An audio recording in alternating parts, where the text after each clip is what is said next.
I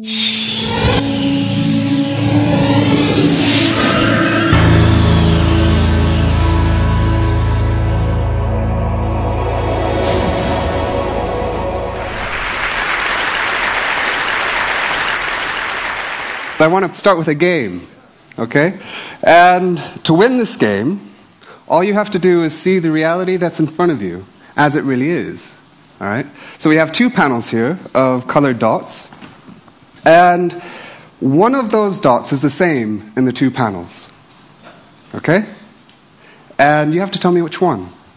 Now I'll narrow it down to the gray one, the green one, and say the orange one. So by a show of hands, we'll start with the easiest one. Show of hands, how many people think it's the gray one? Really? Okay. How many people think it's the green one? And how many people think it's the orange one? So pretty even split. So let's find out what the reality is. Here is the orange one. Right? Here's the green one. And here's the gray one. So for all of you who saw that, you're complete realists. All right? So this is pretty amazing, actually, isn't it? Because nearly every living system has evolved the ability to detect light in one way or another. So for us, seeing color is one of the simplest things the brain does. And yet, even at this most fundamental level, context is everything. Okay? What I'm going to talk about is not that context is everything, but why is context everything? Because it's answering that question that tells us not only why we see what we do, but who we are as individuals and who we are as a society. But first we have to ask another question, which is, what is color for? And instead of telling you, I'll just show you. What you see here is a jungle scene, and you see the surfaces according to the amount of light that those surfaces reflect. Now, can any of you see the predator that's about to jump out at you? And if you haven't seen it yet, you're dead. Right? Can anyone see it? Anyone? No? Now let's see the surfaces according to the quality of light that they reflect. And now you see it. Right? So, color enables us to see the similarities and differences between surfaces according to the full spectrum of light that they reflect. But what you've just done is in many respects mathematically impossible. Why? Because, as Berkeley tells us, we have no direct access to our physical world other than through our senses. And the light that falls onto our eyes is determined by multiple things in the world. Not only the color of objects, but also the color of their illumination and the color of the space between us and those objects. You vary any one of those parameters and you'll change the color of the light that falls onto your eye.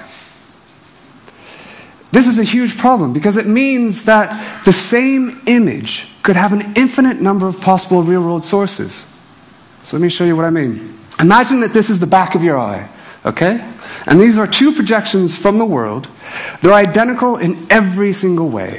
Identical in shape, size, spectral content. They are the same as far as your eye is concerned. And yet, they come from completely different sources. The one on the right comes from a yellow surface in shadow, oriented facing the left, viewed through a pinkish medium. The one on the left comes from an orange surface under direct light, facing to the right, viewed through a sort of a bluish medium. Completely different meanings, giving rise to the exact same retinal information. And yet, it's only the retinal information that we get. So how on earth do we even see? So if you remember anything in this next 18 minutes, remember this, that the light that falls onto your eye, sensory information, is meaningless, because it could mean literally anything. And what's true for sensory information is true for information generally. There's no inherent meaning in information. It's what we do with that information that matters. So how do we see? Well, we see by learning to see. So the brain evolved the mechanisms for finding patterns, finding relationships in information, and associating those relationships with a behavioral meaning, a significance, by interacting with the world. We're very aware of this in the form of more cognitive attributes, like language. So I'm going to give you some letter strings, and I want you to read them out for me, if you can.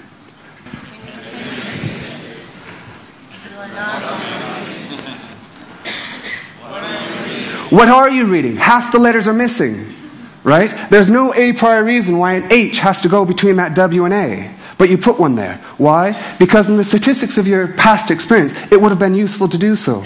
So you do so again. And yet you don't put a letter after that first T. Why? Because it wouldn't have been useful in the past. So you don't do it again. So let me show you how quickly our brains can redefine normality, even at the simplest thing the brain does, which is color. So if I could have the lights down up here, I want you to first notice that those two desert scenes are physically the same. One is simply the flipping of the other. Okay?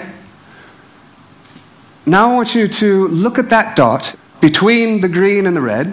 Okay? And I want you to just stare at that dot. Don't look anywhere else. And we're going to look at that for about 30 seconds, which is a bit of a killer in an 18-minute talk. Okay? But I really want you to learn. And I'll tell you, don't look anywhere else. And I'll tell you what's happening inside your head. Your brain is learning. And it's learning that the right side of its visual field is under red illumination. The left side of its visual field is under green illumination. That's what it's learning. Okay? Now, when I tell you, I want you to look at the dot between the two desert scenes. So why don't you do that now? Can we have the lights up again? So I take it from your response, they don't look the same anymore, right? Why? Because your brain is seeing that same information as if the right one is still under red light and the left one is still under green light. That's your new normal. Okay? So what does this mean for context? It means I can take these two identical squares and I can put them in light and dark surrounds. Now the one on the dark surround looks lighter than the one on the light surround. What's significant is not simply the light and dark surrounds that matter. It's what those light and dark surrounds meant for your behavior in the past. So I'll show you what I mean. Here we have that exact same illusion. We have two identical tiles on the left, one in a dark surround, one in a light surround, and the same thing over on the right. Now what I'm going to do is I'm going to reveal those two scenes, but I'm not going to change anything within those boxes, except their meaning, and see what happens to your perception. Notice that on the left, the two tiles look nearly completely opposite. One very white and one very dark, right? Whereas on the right, the two tiles look nearly the same. And yet, there is still one on a dark surround and one on a light surround. Why? Because if the tile in that shadow were in fact in shadow, and reflecting the same amount of light to your eye as the one outside the shadow, it would have to be more reflective, just the laws of physics. So you see it that way. Whereas on the right, the information is consistent with those two tiles being under the same light. If they're under the same light, reflecting the same amount of light to your eye, then they must be equally reflective. So you see it that way. Which means we can bring all this information together to create some incredibly strong illusions. This is one I made a few years ago. And you'll notice you see a dark brown tile at the top and a bright orange tile at the side. That is your perceptual reality. The physical reality is that those two tiles are the same. Here you see 4 gray tiles on your left, 7 gray tiles on the right. I'm not going to change those tiles at all, but I'm going to reveal the rest of the scene and see what happens to your perception. The 4 blue tiles on the left are gray. The 7 yellow tiles on the right are also gray. They are the same, okay? Don't believe me? Let's watch it again. What's true for color is also true for complex perceptions of motion. So here we have, let's turn this around, a diamond. And what I'm going to do is I'm going to hold it here and I'm going to spin it. And for all of you, you'll see it probably spinning this direction. Now I want you to keep looking at it. Move your eyes around, blink, maybe close one eye, and suddenly it'll flip and start spinning the opposite direction. Yes? Raise your hand if you got that. Yes? Keep blinking. Every time you blink, it'll switch. Right? So I can ask you, which direction is it rotating? How do you know? Your brain doesn't know because both are equally likely. So depending on where it looks, it flips between the two possibilities. Are we the only ones that see illusions? The answer to this question is no. Even the beautiful bumblebee, with its mere 1 million brain cells, which is 250 times fewer cells than you have one retina, sees illusions. Does the most complicated things that even our most sophisticated computers can't do. So in my lab, we of course work on bumblebees because we can completely control their experience and see how that alters the architecture of their brain. And we do this in what we call the bee matrix. And here you have the hive. You can see the queen bee, that large bee in the middle there. Those are all her daughters, the eggs. And they go back and forth between this hive and the arena via this tube. And you'll see one of the bees come out here. You see she has a little number on her? Yeah, there's another one coming out. She also has a number on her. Now, they're not born that way, right? We pull them out, put them in the fridge, and they fall asleep. And then you can superglue little numbers on them, right? And now in this experiment, they get a reward if they go to the blue flowers. Okay, and they land on the flower. They stick their tongue in there, called a proboscis, and they drink sugar water. Now she's drinking a glass of water that's about that big to you and I. We'll do that about 3 times and then fly. Right? And sometimes they learn not to go to the blue, but to go to where the other bees go. So they copy each other. They can count to 5. They can recognize faces. And here she comes down the ladder, and she'll come into the hive, find an empty honey pot, and throw up. And that's honey. Okay? Now remember, she's supposed to be going to the blue flowers, but what are these bees doing in the upper right corner? It looks like they're going to green flowers. Now, are they getting it wrong? And the answer to the question is no. Those are actually blue flowers, but those are blue flowers under green light. So they're using the relationships between the colors to solve the puzzle, which is exactly what we do. So illusions are often used, especially in art, in the words of a more contemporary artist, to demonstrate the fragility of our senses. Okay, this is complete rubbish. Okay, the senses aren't fragile. If they were, we wouldn't be here. Okay? Instead, color tells us something completely different, that the brain didn't actually evolve to see the world the way it is. We can't. Instead, the brain evolved to see the world the way it was useful to see in the past. And how we see is by continually redefining normality. So, how can we take this incredible capacity of plasticity of the brain and get people to experience their world differently? Well, one of the ways we do in my lab and studio is we translate the light into sound. And we enable people to hear their visual world. Okay? And they can navigate the world using their ears. Here's David in the right, and he's holding a camera.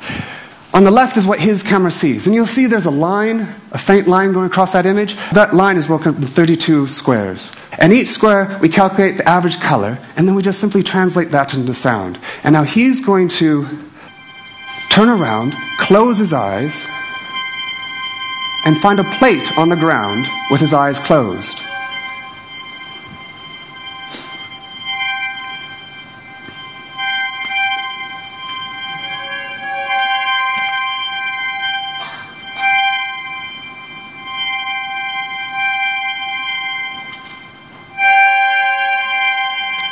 He finds it. Amazing, right? So not only can we create a prosthetic for the visually impaired, but we can also investigate how people literally make sense of the world.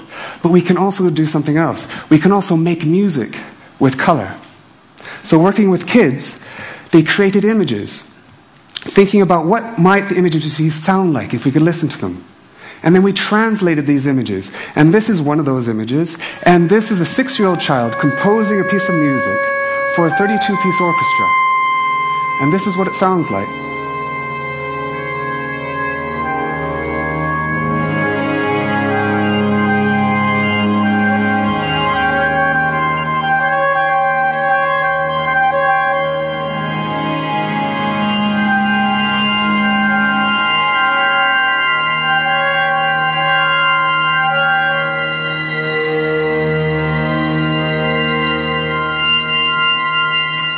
So a 6-year-old child, okay? Now, what does all this mean? What this suggests is that no one is an outside observer of nature, okay? We're not defined by our essential properties, by the bits that make us up. We're defined by our environment and our interaction with that environment, by our ecology. And that ecology is necessarily relative, historical, and empirical, right? So what I'd like to finish with is this over here, because what I've been trying to do is really celebrate uncertainty, because I think only through uncertainty is there potential for understanding. So if some of you are still feeling a bit too certain, I'd like to do this one. So if we have the lights down, and what we have here, can everyone see 25 purple surfaces on your left and 25, call it yellowish surfaces on your right? So now what I'm going to do, I'm going to put the middle 9 surfaces here under yellow illumination by simply putting a filter behind them. All right? Now you can see that changes the light that's coming through there. Right? Because now the light's going through a yellowish filter and then a purplish filter. And I'm going to do this opposite on the left here.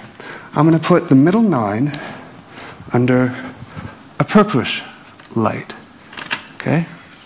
Now, some of you will have noticed that the consequence is that the light coming through those middle 9 on the right, or your left, is exactly the same as the light coming through the middle 9 on your right. Agreed? Yes?